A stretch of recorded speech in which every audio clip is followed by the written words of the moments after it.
Our topic today is all about factoring general quadratic trinomials. It's almost the same sa PST, pero may method dito. Okay. Objective to factor general quadratic trinomial ax squared plus bx plus c. This is our week 2 modules and topic number 2 pa lang tayo. Okay. Before we proceed to our topic, let's have a review about additions of integers. In adding integers, meron tayong mga rules. Let's say example number 1, we have 7 plus 8. Number 2, negative 8 plus 11. Number 3, 10 plus negative 13. And number 4, negative 9 plus negative 4. We need to apply some rules in adding integers. In number 1, the first rule, the two numbers are positive. Kung parehas daw positive yung dalawang number natin, just add. So 7 plus 8, the answer is 15. As simple as that. Number 2, negative 8 plus 11. Different signs. The two numbers, magkaiba ang sign. May negative, may positive. Different sign. Subtract the numbers. Ibig sabihin, subtract daw natin yan. Then copy the sign of the bigger number. So kapag sinubtract natin yung 11 sa 8, 11 minus 8 is 3. Then copy the sign of the bigger number. The bigger number here is 11. So the answer is 3 and 11 is positive. So therefore, the answer is positive 3. Number 3, 10 plus negative 13. Same condition lang sa pangalawa. Magkaiba sila ng sign. That's why we need to subtract. Then copy the sign of the bigger number. The bigger number here is 13. Subtract natin yung 13 minus 10. 3. Since the bigger number is 13 and the sign of that number is negative, therefore the answer is negative 3. Next, number 4. Negative 9 plus negative 4 is equal to what? The two numbers are negative. Add the two numbers and copy the negative sign. Since the two numbers are negative, i-add lang daw natin yung number tapos copy yung sign nila, which is negative. Therefore, 9 plus 4 is 13 and they are negative. That's why negative 13. Pa-screenshot ako for your rules of additions of integers. Next, review multiplication of integers or multiplying integers. In multiplying integers, we have two rules, pero we need to apply in 4 examples kung paano ba nagagamit ang dalawang rules na yun. Example number 1, 3 times 5. Example number 2, negative 4 times 3. Example number 3, 4 minus 6. And example number 4, negative 2 times negative 4. In example number 1, same sign. The product is positive. Means, yung dalawang number natin parehas ang sign. Kapag minultiply natin, positive pa rin ang sagot. So 3 times 5, the answer is 15. Number 2, different signs. The product is negative. Kapag magkaiba ng sign yung dalawang number na minumultiply natin, yung isa negative, yung isa positive, ang sagot ay magiging negative. So 4 times 3 is 12. Magkaiba ng sign, so negative 12. The product is negative 12. And number 3, 4 times negative 6. Different signs ulit. So therefore, the product is negative. Means of that, if you have two numbers with different signs, the product is always negative. So 4 times negative 6 is equal to negative 24. And number 4, negative 2 times negative 4, same sign, the product is positive. Means of that, kapag may parehas naman kayong sign or two or more numbers na may magkakaparehas na sign, or two numbers na may magkaparehas na sign, ang product ay always positive. So negative 2 times negative 4, the answer is positive 8. Tandaan yung rules na yan, pa-screenshot din ulit para meron tayong idea. Okay. Review number 3 about find the product using FOIL method. ito nga sinabi ko, almost the same lang siya sa PST. Okay. Remember the FOIL method. First terms, outer terms, inner terms, and last terms. We need to multiply. Okay. The product of x plus 3 and x plus 4. Using the FOIL method, x times x, which is our first terms, multiply natin yan. So x times x plus the outer terms, which is the x and 4. Yan, multiply daw natin yan. Plus the inner term, which is the 3 and 6, x rather. So 3 times x, inner terms, plus the last terms, which is 3 and 4. Ayan, multiply natin. Ayan. We need to apply here the rules na natunan natin kanina. Let's say x times x is x squared plus 4 times x is 4x plus 3 times x is 3x.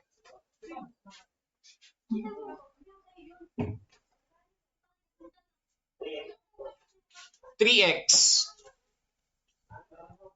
So plus 3 times 4 is 12. Then similar terms, i-add lang natin yung 4x and 3x.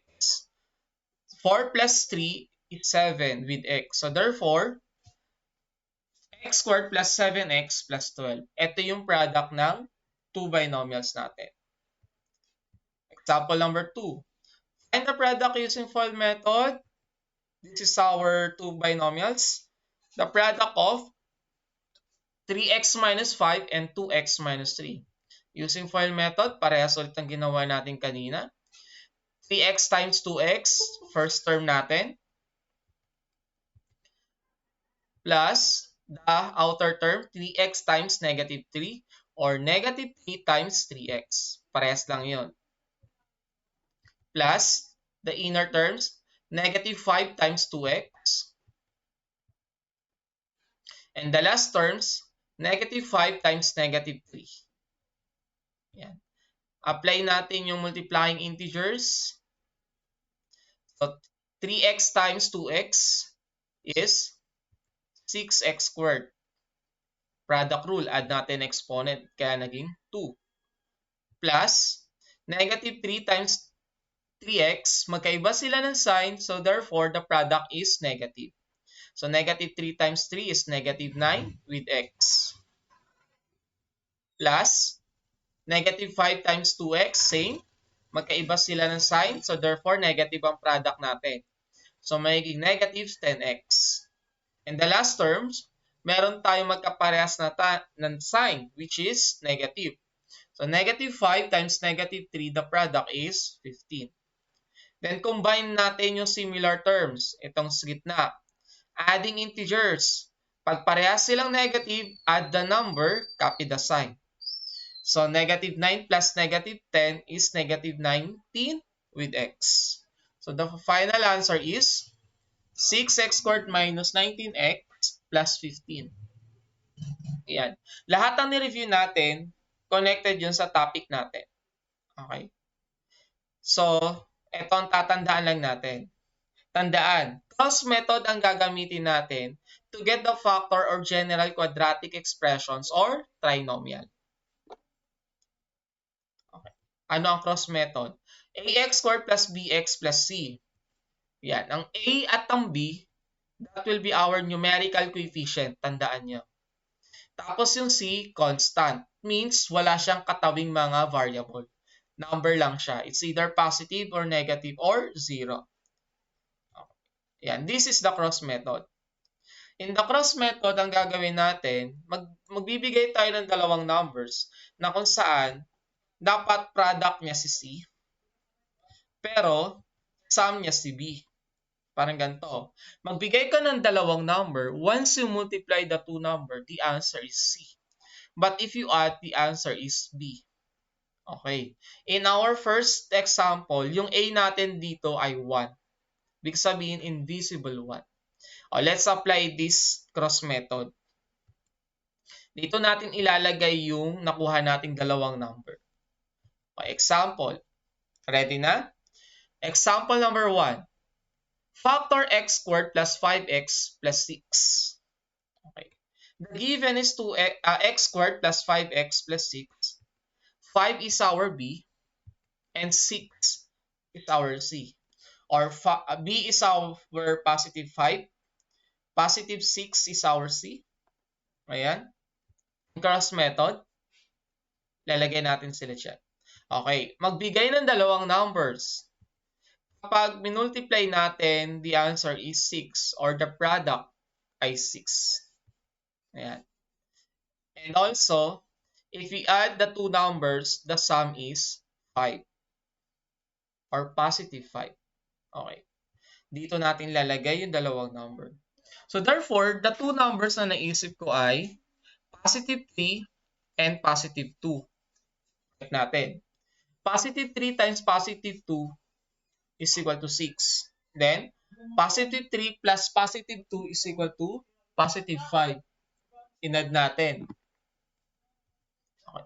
After nyan, yung nakuha nating number positive 3 and positive 2. Sir, bakit may positive? Kasi yung sum natin ay positive at yung product natin ay positive.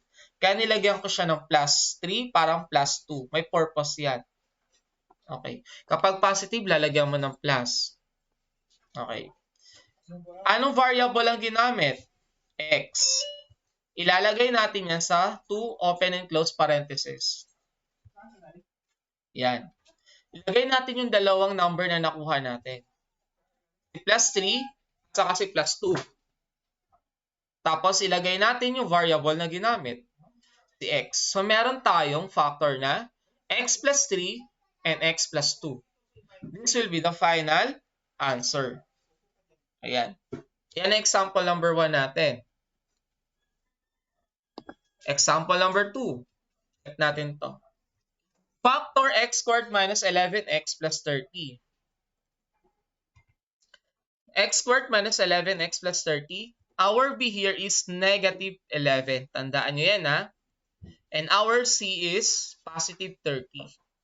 Yan. Kasi negative yung katabi ng sign ng 11. So therefore, ang B natin ay negative 11. Lalagay natin sa cross method. Magbigay ng dalawang numbers. Kapag minultiply natin, the product is positive 30. Product. Yan. Positive ang product, so therefore, magkaparehas ang signs. Tandaan yan. Kapag positive yung product, parehas yung sign na hinahanap nating number. Katulad kanina. Next. Sa B, mag-isip ng dalawang number. Yung dalawang number na yon dapat, pag inad natin, negative 11. Pero kapag minultiply, positive 30. Yan. Negative ang sum. So kapag negative ang sum, parehas negative ang signs. And take note, pag positive ang product, pag negative ang sum, they're both negative. Kanina, positive ang product, positive ang sum, parehas silang positive. So ngayon, product positive, negative ang sum, parehas silang negative. So mag-isip na tayo ng dalawang number. Once we multiply, 30, pero kapag inad, negative 11. At ang naisip ko ay negative 5 at negative 6. Try natin. Negative 5 times negative 6 is equal to positive 30. Kasi same sign sila, the product is positive. Next naman, add natin. Negative 5 plus negative 6. Once we add the same sign, add lang ang number, copy the sign. That's why negative 11. So, tama ang nakuha natin. Anong variable na ginamit? X. Ilalagay natin ulit sa open and close parenthesis. So, ang nauna ko dito. Yan. Okay lang yan kung sinong gusto mong unahin. Si negative 6 ba o si negative 5? Parehas lang yan. Kasi, imumultiply lang naman natin. At ilalagay yung variable na ginamit. Yan. So, this will be the final answer. The factor is the product of x minus 6 and x minus 5. Yan. Napapansin nyo, na-apply natin yung mga rules na ginamit natin in adding integers and multiplying integers. Next, yung example number 3. Ayan. In our given example number 3, x squared plus 5x minus 14. Dito naman, si B ay positive, which is positive 5. But si C is negative 14. Ayan, negative 14. So, ano kayong mangyayari? So, lalagay natin sa cross method. Take two numbers. Once you multiply, the product is negative 14. Ayan. The product is negative. Anong gagawin natin? Therefore, magkaiba ang signs kagad niyan, automatic. Kapag ang product natin ay negative, magkaiba ng sign. It's either positive and negative or negative and positive. Parehas lang yan. Ayan ha. Ang product natin ay negative, so yung dalawang number natin ay magkaiba ng sign. The next. Pero kapag inad natin daw plus 5, ang sum ay positive 5. Positive ang sum. So therefore, positive yung mas malaking number na naiisip natin. So think of two number, once you multiply negative 14. But if we add positive 5, apply natin yung adding integers. Pag magkaiba ng sign, susubtract natin, then copy the sign of the bigger number. So ang naisip ko dyan ay 7 and negative 2. Check natin. 7 times negative 2 is negative 14. Check. 7 plus negative 2, magkaiba ng sign, isusubtract natin sila. So, 7 minus 2, 5. Kopyahin ang sign ng malaking number. Si 7 na mas malaki, kaya positive. That's why positive 5. So, tama ang nakuha nating number. Okay. Anong variable na ginamit? X. Ilalagay natin sa open and close parenthesis yung mga nakuha nating numbers, which is positive 7 and negative 2. Ididikit lang natin sa kanila yung variable x. This will be the final answer. Next. Example number 4. In example number 4, we have x squared minus 3x minus 28.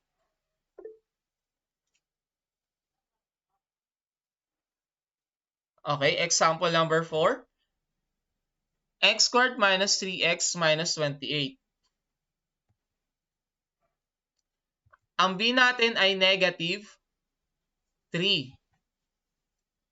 Ang c natin ay negative 28. Parehas silang negative.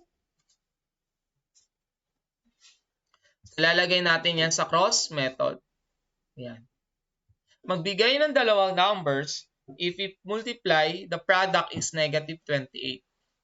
So, negative ulit ang product.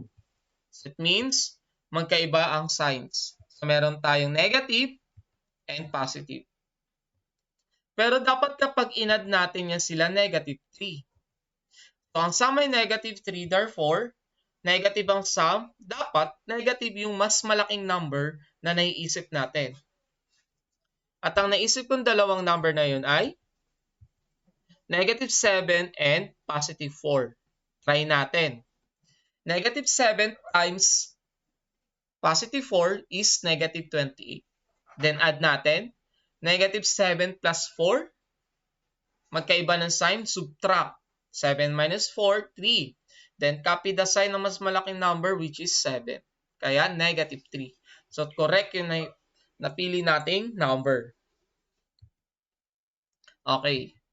So, ang variable na ginamit ay x na ilalagay natin sa 2 open and close parentheses. Sulat natin ang negative 7 at positive 4. Lagay ang x. So, therefore, the final answer is x minus 7 and x plus 4. Yan. Sa binigay kong first for example, yung dalawa dito ay lahat sila, yung a ay walang number or invisible 1 lang yung numerical coefficients. Okay. Pero sa next example ko dito, ayan. Paano naman kapag ang a is greater than 1? Yung pwedeng maging 2, 3, 4, 5, 6, and so on. Pwede kasi yun. Ayan. Numerical coefficients pa rin siya but greater than 1. Yung b and the c is constant. Okay. Ang gagawin lang natin, ax squared plus bx plus c, gagawin muna natin yung first step, which is, we need to multiply a to c. Yan. Multiply a and c. Tapos, magiging ganito ang itsura. X squared plus bx plus ac. Parang nilipat ko lang kunwari muna si a. Ayan. Ito ang magiging purpose niyan. Try natin sa example number 5. Ayan. Factor 12x squared plus 11x minus 5. Tandaan nyo to kasi medyo may nadagdag na step dito. Okay. Ayan. 12x squared plus 11x minus 5. Unang gagawin natin, imumultiply natin yung 12 sa negative 5. Ayan. 12 times negative 5 is equal to negative 60. Yun. Samantalang tinanggal muna natin yung 12 para mas madali nating makuha yung factor ng given trinomial. Okay. Pwede na nating i-apply ulit ang cross method. Yan. Ang c natin ay negative 60. Means, the product of two numbers is 60. Magbigay ng dalawang number kapag minultiply, the product is negative 60. The product is negative. Yan. So, therefore, magkaiba ng signs. So, meron tayong negative, may positive. Next naman, pero ang sum nila ay positive 11. Obviously, kapag napapansin nyo, kapag negative yung product, instead na ipa-plus natin yung number na yon, sinusubtract. Napapansin nyo ba yun? Sinusubtract natin yung number para makuha natin yung sum. Tignan natin. Okay, ang sum ay positive 11. Pero, dapat positive yung mas malaking number kasi nga negative yung product natin. So, ibig sabihin, magsusubtract talaga tayo dito kasi magkaiba ang sign ng dalawang number. At ang naisip kong number dito ay 4 at 15 or negative 4 at positive 15 kasi dapat mas malaki yung positive. Okay, multiply natin. Negative 4 times positive 15. The answer is negative 60 kasi magkaiba sila ng sign. That's why negative ang product. Next, 15 plus negative 4. The answer is 11. Bakit positive? Kasi mas malaki ang 15. Bakit minus? Kasi magkaiba sila ng sign. Okay. So, ang nakuha natin ay negative 4 at positive 15. Okay. Tignan ang next step ko kasi dito medyo may nadagdagan. Ready na? So, same. Ilalagay natin siya sa open and close parenthesis. Yung nakuha natin. Negative 4 at si positive 15. Kanina, minultiply natin yung negative 5 sa 12. Kailangan kasi nating ibalik yung 12 na yun. So, ang gagawin natin para may balik natin, i-divide natin yung negative 4 at positive 15 sa 12. Yan na. I-divide natin sa 12. Ayan. Sir, hindi kayang i-divide ni 12 si 4. At hindi rin kayang i-divide ni 12 si 15. Anong gagawin? Get the lowest term lang. Ilo-lowest term lang natin. Okay. The 4/12 or 4 over 12, the lowest term is 1/3.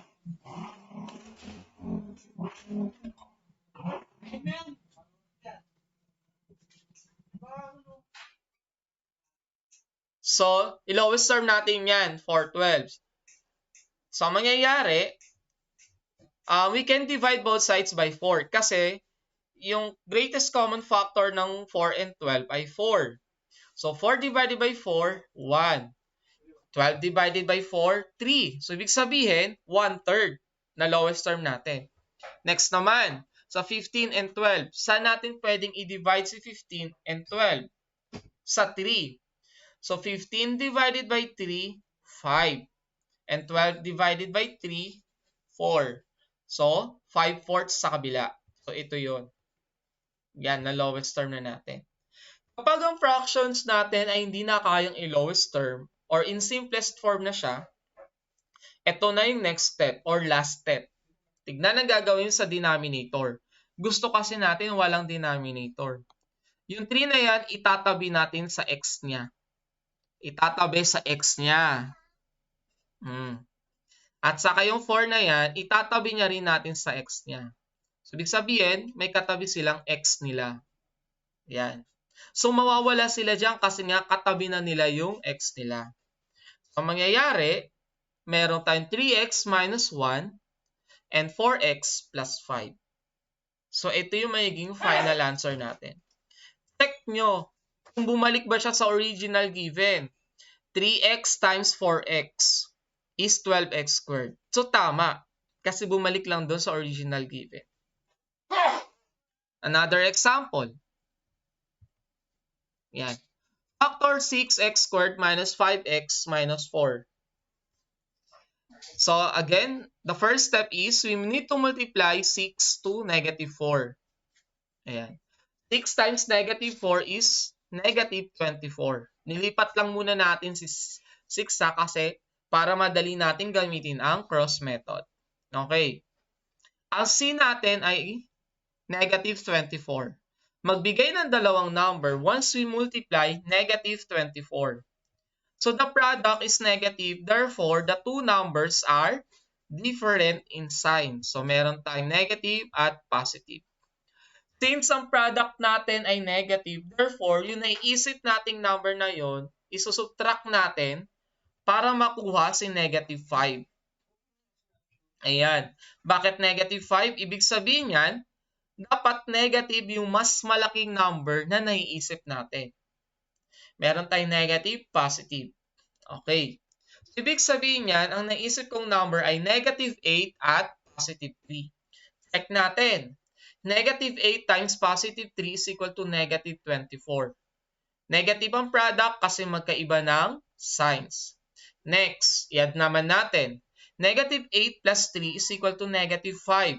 Subtract natin kasi magkaiba ng sign, tapos kopyahin ang sign ng mas malaking number which is 8.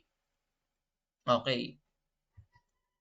Ilalagay natin sila sa open and close parenthesis ulit. Tandaan yung ginawa nating last step pa. Ayan. Negative 8 and positive 3. Yung A natin dito ay 6. So therefore, i-divide natin sila both sides by 6. Yung dalawang number na nakuha natin. Ayan, divide natin sa 6. Okay. Hindi kayang i-divide ni 6 si 8. At lalong hindi kayang i-divide ni 6 si 3. Pero pwede nating i-lowest term. Okay. May common factor ang 8 and 6, which is 2.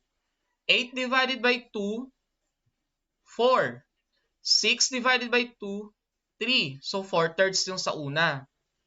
Sa 3 over 6 naman, meron silang common factor, which is 3. So, 3 divided by 3, 1. And 6 divided by 3, 2. So, meron tayong 1/2. So, ito na yung lowest term ng dalawang fractions. Again, para mawala yung denominator, ipagtatabi natin yung mga yan sa x nila. Okay. Yung 3, tabi natin sa x niya. Ayan. And yung 2, tabi natin sa x niya. So, meron tayong 3x minus 4 and 2x plus 1. That will be the factor of 6x squared minus 5x minus 4. Ayan.